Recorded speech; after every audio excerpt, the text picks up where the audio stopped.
आइए भक्तों, आज सुनते हैं बृहस्पतिवार व्रत की कथा। तो एक बार बोलिए प्रेम से विष्णु भगवान की जय, लक्ष्मी माता की जय। की प्राचीन समय की बात है।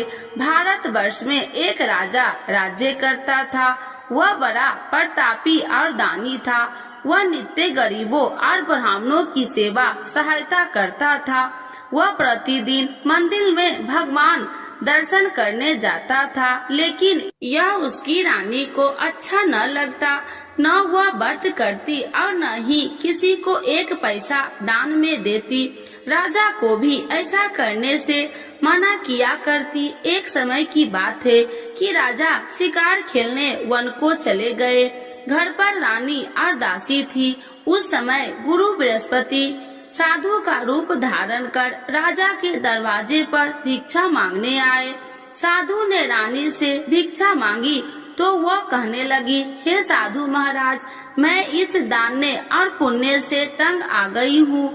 आप कोई ऐसा उपाय बताए जिससे यह सारा धन नष्ट हो जाए और मैं आराम से रह सकूं। साधु रूपी बृहस्पति देव ने कहा, हे देवी, तुम बड़ी विचित्र हो। संतान और धन से भी कोई दुखी होता है। अगर तुम्हारे पास अधिक धन है तो इसे शुभ कार्यों में लगाओ, जिससे तुम्हारे दोनों लोक सुधरे। परंतु साधु की इन बातों से रानी खुश नहीं हुई। उसने कहा कि मुझे ऐसे धन की आवश्यकता नहीं जिसे मैं दान में दूं तथा जिसको संभालने में ही मेरा सारा समय नष्ट हो जाए। साधु ने कहा, यदि तुम्हारी ऐसी इच्छा है तो जैसे मैं तुम्हें बताता हूँ तुम वैसे ही करना। बृहस्पतिवार के दिन तुम घर को गोबर से लिपना, अपने केसे को पीली मिट्टी से धोना, केसे को धोते समय स्नान करना, राजा से हजामत बनाने को कहना, भोजन में मांस मदिरा खाना, कपड़ा धोबी के यहाँ धुलने डालना। इस प्रकार 7 बृहस्पतिवार करने से तुम्हारा समस्त धन नष्ट हो जाएगा। इतना कहकर साधु बने बृहस्पति देव अंतर ध्यान हो गए। साधु के कहे अनुसार करते हुए रानी को केवल 3 बृहस्पतिवार ही बीते थे कि उसकी समस्त धन संपत्ति नष्ट हो गई। भोजन के लिए परिवार तरसने लगा। एक दिन राजा रानी से बोला, हे रानी, तुम यहीं रहो, मैं दूसरे देश को जाता हूँ, क्योंकि यहाँ पर मुझे सभी जानते हैं, इसीलिए मैं कोई छोटा कार्य नहीं कर सकता। ऐसा कहकर राजा परदेश चला गया। वहाँ वह जंगल से लकड़ियाँ काट कर लाता और शहर में बेचता। इस तरह वह अपना जीवन व्यतीत करने लगा। इधर राजा के बिना रानी और दासी दुखी रहने लगी। एक समय जब रानी और दासियों को 7 दिन बिना भोजन के रहना पड़ा तो रानी ने अपनी दासी से कहा, हे दासी, पास ही के नगर में मेरी बहन रहती है, वह बड़ी धनवान है, तू उसके पास जा और कुछ ले आ ताकि थोड़ा बहुत गुजर बसर हो जाए। दासी रानी की बहन के पास गई। उस दिन बृहस्पतिवार था। रानी की बहन उस समय बृहस्पतिवार की कथा सुन रही थी। दासी ने रानी की बहन को अपनी रानी का संदेश दिया, लेकिन रानी की बहन ने कोई उत्तर नहीं दिया। जब दासी को रानी की बहन से कोई उत्तर नहीं मिला तो वह बहुत दुखी हुई। उसे क्रोध भी आया। दासी ने वापस आकर रानी को सारी बात बता दी। सुनकर रानी ने अपने भाग्य को कोसा। उधर रानी की बहन ने सोचा कि मेरी बहन की दासी आई थी, परंतु मैं उससे नहीं बोली, इससे वह बहुत दुखी हुई होगी। कथा सुनकर और पूजन समाप्त कर वह अपनी बहन के घर गई और कहने लगी, हे बहन, मैं बृहस्पतिवार का व्रत कर रही थी, तुम्हारी दासी गई, परंतु जब तक कथा होती है तब तक न उठते हैं और न ही बोलते हैं, इसीलिए मैं नहीं बोली। कहो दासी क्यों गई थी? रानी बोली, बहन, हमारे घर अनाज नहीं था। ऐसा कहते कहते रानी की आंखें भर आई। उसने दासियों समेत भूखा रहने की बात भी अपनी बहन को बता दी। रानी की बहन बोली, बहन देखो, बृहस्पति देव भगवान सबकी मनोकामना पूर्ण करते हैं। देखो शायद तुम्हारे घर में अनाज रखा हो। यह सुनकर दासी घर के अंदर गई तो वहाँ उसे एक घड़ा अनाज का भरा मिल गया। उसे बड़ी हैरानी हुई क्योंकि उसे एक बर्तन देख लिया था। उसने बाहर आकर रानी को बताया। दासी रानी से कहने लगी, हे रानी, जब हमको भोजन नहीं मिलता तो हम व्रत ही तो करते थे, इसीलिए क्यों न इनसे व्रत और कथा की विधि पूछ ली जाए, हम भी व्रत किया करेंगे। दासी के कहने पर रानी ने अपनी बहन से बृहस्पतिवार व्रत के बारे में पूछा। उसकी बहन ने बताया, बृहस्पतिवार के व्रत में चने की दाल और मुनक्का से विष्णु भगवान का केले की जड़ में पूजन करे तथा दीपक जलाए, पीला भोजन करे तथा कथा सुने। इससे गुरु भगवान प्रसन्न होते हैं, मनोकामना पूर्ण करते हैं। व्रत और पूजन की विधि बताकर रानी की बहन अपने घर लौट आई। रानी और दासी दोनों में निश्चय किया कि बृहस्पति देव भगवान का पूजन जरूर करेंगे। 7 रोज बाद जब बृहस्पतिवार आया तो उन्होंने व्रत रखा। घुड़सार में जाकर चना और गुड़ बिन लाई तथा उसकी दाल से केले की जड़ तथा विष्णु भगवान का पूजन किया। अब पीला भोजन कहाँ से लाए? दोनों बड़ी दुखी हुई, परंतु उन्होंने व्रत किया था, इसीलिए बृहस्पति देव भगवान प्रसन्न थे।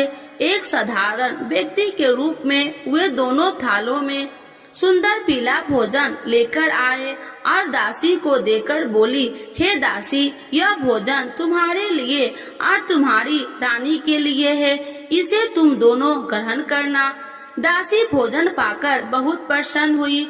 उसने रानी को सारी बात बताई। उसके बाद से वे प्रत्येक बृहस्पतिवार को गुरु भगवान का व्रत और पूजन करने लगी। बृहस्पति भगवान की कृपा से उनके पास धन हो गया, परंतु रानी फिर पहले की तरह आलस करने लगी। तब दासी बोली, देखो रानी, तुम पहले भी इसी प्रकार आलस करती थी, तुम्हें धन रखने में कष्ट होता था, इस कारण सभी धन नष्ट हो गया। अब गुरु भगवान की कृपा से धन मिला है तो फिर तुम्हें आलस होता है। बड़ी मुसीबतों के बाद हमने ये धन पाया है, इसीलिए हमें दान पुण्य करना चाहिए। अब तुम भूखे मनुष्य को भोजन कराओ, प्याव लगवाओ, ब्राह्मणों को दान दो, कुआं, तालाब, बावड़ी आदि का निर्माण कराओ, मंदिर, पाठशाला बनाकर ज्ञान दो, कुमारी कन्याओं का विवाह करवाओ, अर्थात धन को शुभ कार्यों में खर्च करो, जिससे तुम्हारे कुल का यश बढ़ेगा तथा स्वर्ग की प्राप्ति हो और पितृ प्रसन्न हो। दासी की बात मानकर रानी शुभ कर्म में करने लगी, उसका यश फैलने लगा। एक दिन रानी और दासी आपस में विचार करने लगी कि जाने राजा किस दशा में होंगे, उनकी कोई खोज खबर भी नहीं है। उन्होंने श्रद्धा पूर्वक गुरु बृहस्पतिवार भगवान से प्रार्थना की, राजा जहाँ कहीं भी हो शीघ्र वापस आ जाए। उधर राजा परदेश में बहुत दुखी रहने लगा। वह प्रतिदिन जंगल से लकड़ियाँ बीन कर लाता और उसे शहर में बेचकर अपने दुखी जीवन को बड़ी कठिनता से व्यतीत करता। एक दिन दुखी हो अपनी पुरानी बातों को याद करके वह रोने लगा और उदास हो गया। उसी समय राजा के पास बृहस्पति देव साधु के भेष में आकर बोले, हे लकड़हारे, तुम इस सुनसान जंगल में किस चिंता में बैठे हो, मुझे बतलाओ। यह सुन राजा के नेत्रों में जल भर गया और साधु की वंदना कर राजा ने अपनी संपूर्ण कहानी सुना दी। महात्मा दयालु होते हैं। वे राजा से बोले, हे राजा, तुम्हारी पत्नी ने बृहस्पति देव के प्रति अपराध किया था, जिसके कारण तुम्हारी यह दशा हुई। अब तुम चिंता मत करो, भगवान तुम्हें पहले से अधिक धन देंगे। देखो, तुम्हारी पत्नी ने बृहस्पतिवार का व्रत प्रारंभ कर दिया है। अब तुम भी बृहस्पतिवार का व्रत करके चने की दाल व गुड़ जल के लोटे में डालकर केले का पूजन करो। फिर कथा कहो या सुनो, भगवान तुम्हारी सब मनोकामनाओं को पूर्ण करेंगे। साधु की बात सुनकर राजा बोले, हे प्रभु, लकड़ी बेचकर तो इतना पैसा भई नहीं बचता जिससे भोजन के उपरांत कुछ बचा सकूं। मैंने रात्रि में अपनी रानी को व्याकुल देखा है। मेरे पास कोई साधन नहीं जिससे उसका समाचार जान सकूं। फिर मैं कौन सी कहानी कहूँ, यह भी मुझको मालूम नहीं। साधु ने कहा, हे राजा, मन में बृहस्पति भगवान के पूजन व्रत का निश्चय करो, वे स्वयं तुम्हारे लिए कोई राह बना देंगे। बृहस्पतिवार के दिन तुम रोजाना की तरह लकड़ियाँ लेकर शहर में जाना। तुम्हें रोज से 2 गुना धन मिलेगा, जिससे तुम भली भांति भोजन कर लोगे तथा बृहस्पति देव की पूजा का सामान भी आ जाएगा। धीरे धीरे समय व्यतीत होने पर फिर बृहस्पतिवार का दिन आया। राजा जंगल से लकड़ियाँ काटकर शहर में बेचने लगा। उसे उस दिन और 2 दिनों से अधिक धन मिला। राजा ने चना गुड़ आदि लाकर बृहस्पतिवार का व्रत किया। उस दिन से उसके सभी कलेश दूर हुए। परंतु जब अगले गुरुवार का दिन आया तो वह बृहस्पतिवार का व्रत करना भूल गया। इस कारण बृहस्पति भगवान नाराज हो गए। उस दिन उस नगर के राजा ने विशाल यज्ञ का आयोजन किया था तथा अपने समस्त राज्यों में घोषणा करवा दी कि सभी मेरे यहाँ भोजन करने आवे, किसी के घर चूल्हा न जले। इस आज्ञा को जो न मानेगा उसको फांसी दे दी जाएगी। राजा की आज्ञा अनुसार राज्य के सभी वासी राजा के भोजन में सम्मिलित हुए, लेकिन लकड़हारा कुछ देर से पहुंचा, इसीलिए राजा को उसको अपने साथ महल में ले गए। जब राजा लकड़हारे को भोजन करा रहे थे तो रानी की दृष्टि उस खूंटी पर पड़ी जिस पर उसका हार लटका हुआ था। उसे हार खूंटी पर लटका दिखाई नहीं दिया। रानी को निश्चय हो गया कि मेरा हार इस लकड़हारे ने चुरा लिया है। उसी समय सैनिक बुलाकर उसको जेल में डलवा दिया। लकड़हारा जेल में विचार करने लगा कि जाने कौन से पूर्व जन्म के कर्म से मुझे यह दुख प्राप्त हुआ है, और जंगल में मिले साधु को याद करने लगा। तत्काल बृहस्पति देव साधु के रूप में प्रकट हो गए और कहने लगे, अरे मूर्ख, तूने बृहस्पति देवता की कथा नहीं की, इसी कारण तुझे यह दुख प्राप्त हुआ है। अब चिंता मत कर, बृहस्पतिवार के दिन जेल खाने के दरवाजे पर तुझे 4 पैसे पड़े मिलेंगे। उनसे तू बृहस्पतिवार की पूजा करना तो तेरे सभी कष्ट दूर हो जाएंगे। अगले बृहस्पतिवार उसे जेल के द्वार पर 4 पैसा मिले। राजा के पूजा का सामान मंगवाकर कथा कही और प्रसाद बांटा। उसी रात्रि में बृहस्पति देव ने उस नगर के राजा को स्वप्न में कहा, हे राजा, तूने जिस जेल में बंद किया है उसे कल छोड़ देना, वह निर्दोष है। राजा प्रातः काल उठा और खूंटी पर हार टंगा देकर लकड़हारे को बुलाकर क्षमा मांगी तथा राजा के योग्य सुंदर वस्त्र आभूषण भेंट कर उसे विदा किया। गुरुदेव की आज्ञा अनुसार राजा अपने नगर को चल दिया। राजा जब नगर के निकट पहुंचा तो उसे बड़ा ही आश्चर्य हुआ। नगर में पहले से अधिक बाग, तालाब और कुएं तथा बहुत सी धर्मशालाएं, मंदिर आदि बने हुए थे। राजा ने पूछा कि यह किसका बाग और धर्मशाला है। तब नगर के सब लोग कहने लगे कि यह सब रानी और दासी द्वारा बनवाए गए हैं। राजा को आश्चर्य हुआ और गुस्सा भी आया कि उसकी अनुपस्थिति में रानी के पास धन कहां से आया होगा। जब रानी ने यह खबर सुनी कि राजा आ रहे हैं तो उसने अपनी दासी से कहा, हे दासी, देख राजा हमको कितनी बुरी हालत में छोड़ के गए थे, वह हमारी ऐसी हालत देखकर लौट न जाए, इसीलिए तू दरवाजे पर खड़ी हो जा। रानी की आज्ञा अनुसार दासी दरवाजे पर खड़ी हो गई और जब राजा आए तो उन्हें अपने साथ महल में लिवा आई। तब राजा ने क्रोध करके अपनी तलवार निकाली और पूछने लगी, बताओ यह धन तुम्हें कैसे प्राप्त हुआ। तब रानी ने सारी कथा कह सुनाई। राजा ने निश्चय किया कि मैं रोजाना दिन में 3 बार कहानी कहा करूँगा और रोज व्रत किया करूँगा। अब हर समय राजा के दुपट्टे में चने की दाल बंधी रहती तथा दिन में 3 बार कथा कहता। एक रोज राजा ने विचार किया कि चलो अपनी बहन के यहाँ हो आऊं। इस तरह का निश्चय कर राजा घोड़े पर सवार हो अपनी बहन के यहाँ चल दिया। मार्ग में उसने देखा कि कुछ आदमी एक मुर्दे को लिए जा रहे हैं। उन्हें रोककर राजा कहने लगा, अरे भाइयों, मेरी बृहस्पतिवार की कथा सुन लो। वे बोले, लो हमारा तो आदमी मर गया है, इसको अपनी कथा की पड़ी है। परंतु कुछ आदमी बोले, अच्छा कहो, हम तुम्हारी कथा भी सुनेंगे। राजा ने दाल निकाली और कथा कहनी शुरू कर दी। जब कथा आदि हुई तो मुर्दा हिलने लगा और जब कथा समाप्त हुई तो राम राम कह के वह मुर्दा खड़ा हो गया। राजा आगे बढ़ा, उसे चलते चलते शाम हो गई। आगे मार्ग में उसे एक किसान खेत में हल चलाता मिला। राजा ने उसे कथा सुनने का आग्रह किया, लेकिन वह नहीं माना। राजा आगे चल पड़ा। राजा के हटते ही बैल पछाड़ खाकर गिर गए तथा किसान के पेट में बहुत जोर से दर्द होने लगी। उसी समय किसान की माँ रोटी लेकर आई। उसने जब देखा तो अपने पुत्र से सब हाल पूछा।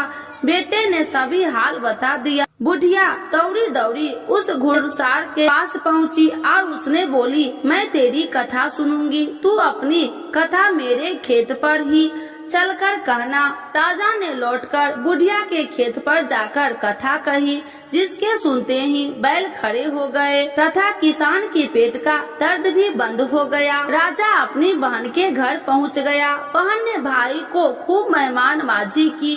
दूसरे रोज प्रातः काल राजा जागा तो वह देखने लगा कि सब लोग भोजन कर रहे हैं। राजा ने अपनी बहन से जब पूछा, ऐसा कोई मनुष्य नहीं है जिसने भोजन नहीं किया हो, जो मेरी बृहस्पतिवार की कथा सुन ले। बहन बोली, हे भैया, यह देश ऐसा ही है। यहाँ लोग पहले भोजन करते हैं, बाद में कोई अन्य काम करते हैं। फिर वह एक कुम्हार के घर गई, जिसका लड़का बीमार था। उसे मालूम हुआ कि उसके यहाँ 3 दिन से किसी ने भोजन नहीं किया है। रानी ने अपने भाई की कथा सुनने के लिए कुम्हार से कहा। वह तैयार हो गया। राजा ने जाकर बृहस्पतिवार की कथा कही, जिसको सुनकर उसका लड़का ठीक हो गया।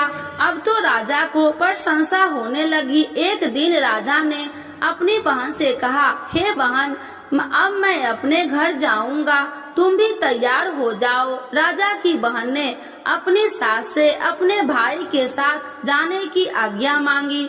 सास बोली, हाँ चली जा, मगर अपने लड़कों को मत ले जाना, क्योंकि तेरे भाई के कोई संतान नहीं है। बहन ने अपने भाई से कहा, हे भैया, मैं तो चलूंगी, मगर कोई बालक नहीं चलेगा। अपनी बहन को भी छोड़कर दुखी मन से राजा अपने नगर को लौट आया। राजा ने अपनी रानी से सारी कथा बताई और बिना भोजन किए वह सैया पर लेट गया। रानी बोली, हे प्रभु, बृहस्पति देव ने हमें सब कुछ दिए हैं, वे हमें संतान अवश्य देंगे। उसी रात बृहस्पति देव ने राजा को स्वप्न में कहा, हे राजा, उठ, सभी सोच त्याग दे, तेरी रानी गर्भवती है। राजा को यह जानकर बड़ी खुशी हुई। 9वें महीने में रानी के गर्भ से एक सुंदर पुत्र पैदा हुआ। तब राजा बोला, हे रानी, स्त्री बिना भोजन के रह सकती है, परंतु बिना कहे नहीं रह सकती। जब मेरी बहन आए तो तुम मुझसे कुछ मत कहना। रानी ने हाँ कर दी। जब राजा की बहन ने यह शुभ समाचार सुना तो वह बहुत खुशी हुई तथा बधाई लेकर अपने भाई के यहाँ आई। रानी ने तब उसे आने का उलाहना दिया। जब भाई अपने साथ ला रहे थे तो तब टाल गई, उनके साथ न आई और आज अपने आप भागी भागी बिना बुलाए आ गई। तो राजा की बहन बोली, भाई मैं इस प्रकार न कहती तो तुम्हारे घर औलाद कैसे होती। बृहस्पति देव सभी मनोकामनाएं पूर्ण करते हैं। जो श्रद्धा भाव पूर्वक बृहस्पतिवार का व्रत करता है एवं कथा पढ़ता है अथवा सुनता है और दूसरों को सुनाता है, बृहस्पति देव उसकी सभी मनोकामनाएं पूर्ण करते हैं, उनकी सदैव रक्षा करते हैं। जो संसार में सद्भावना से गुरुदेव का पूजन एवं व्रत सच्चे हृदय से करते हैं, उनकी सभी मनोकामनाएं वैसे ही पूर्ण होती है जैसे सच्ची भावना से रानी और राजा ने बृहस्पति देव की कथा का गुणगान किया तो उनकी सभी इच्छाएं बृहस्पति देव जी ने पूर्ण की। अनजाने में भी बृहस्पति देव की उपेक्षा न करे, ऐसा करने से सुख शांति नष्ट हो जाती है।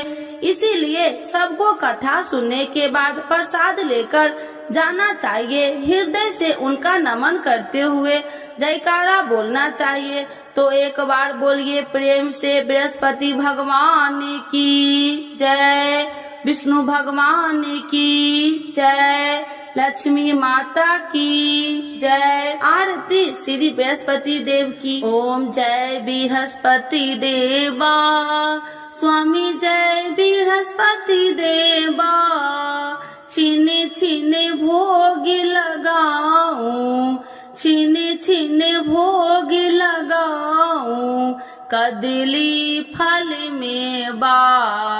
ओम जय बृहस्पति देवा, तुम्हें पूरन परमात्मा, तुम्हें अंतर्यामी, स्वामी तुम्हें अंतर्यामी, जगत पिता जगदीश्वर, जगत पिता जगदीश्वर, तुम्हें सबके स्वामी।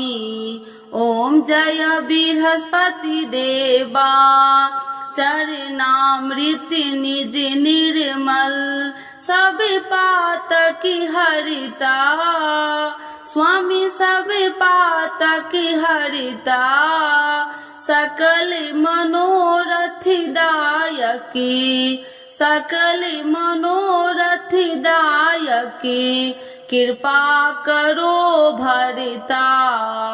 ओम जय बृहस्पति देवा, तन मन धन अर्पण कर, जो जन शरण पड़े, स्वामी जो जन शरण पड़े, प्रभु प्रकट तब हो करे, प्रभु प्रकट तब हो कर, आकर द्वार खड़े। ओम जय बृहस्पति देवा, दीन दयाल दयानिधि, भक्तन हितकारी, स्वामी भक्तन हितकारी, पाप दोष सब हरता, पाप दोष सब हरता, भव बंधन हारी। ओम जय